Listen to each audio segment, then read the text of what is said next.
The Fallen Alicorn Amulet, Chapter 4, Nightmare Night, 1,000 Years in the Making. Dun dun dun, let's begin. The spraying ceased, and Shadow Death stepped back to admire his work. On the side of the house, he had used a spray can to create an image of Nightmare Moon crushing a young foal.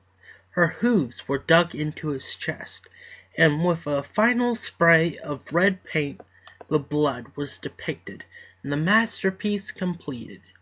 He pulled up his hood and stepped out of the alley into the street. Across from him were Nefaria and Midnight Fire, rolling on the ground, laughing.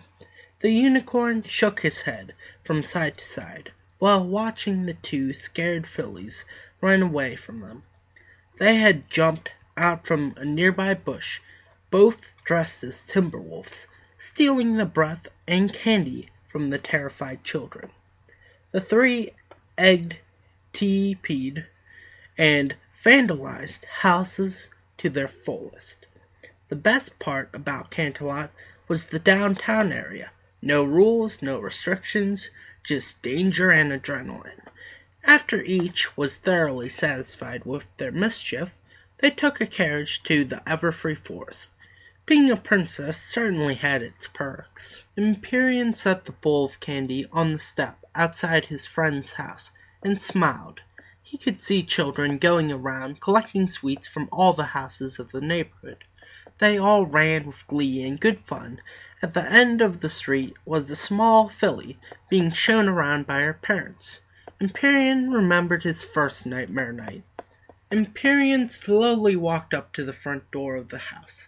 It was decorated with cobwebs and spider smoke, glided across the brown wood of the steps, and slipped into the cracks in between. A single, dim red light shone from inside the house.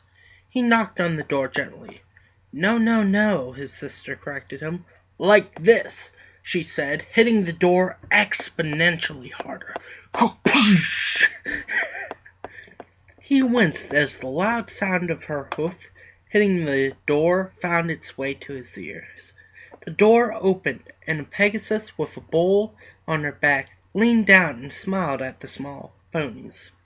"Nightmare night, what a fright! May we have something nice to bite?" "Wow, that's catchy," Nefaria chanted. Over time the saying would change into the modern version. The Pegasus, outfitting in a vampire costume, lowered her head, revealing the candy to them.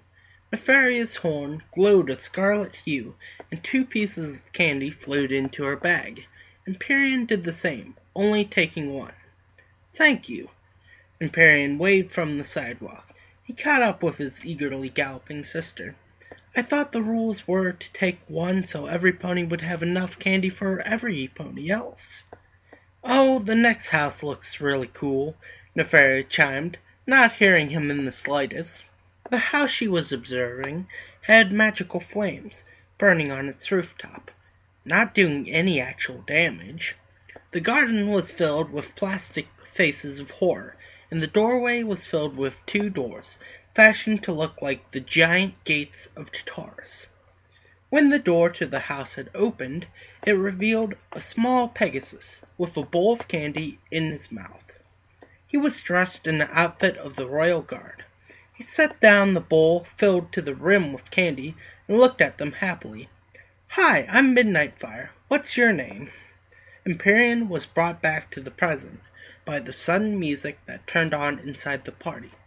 He closed the door, blocking out the cold air and distant memory. The 2 archaeologists were rummaging through the rubble. They moved stone and dig holes. They had been the first to arrive at the site of the broken mountain.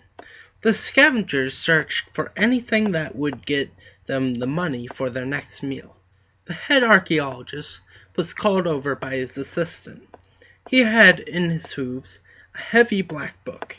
It was quite large and had handwriting on it neither of them recognized. The younger apprentice opened the book and scrolled through its pages. They were filled from top to bottom in a beautifully written handwriting.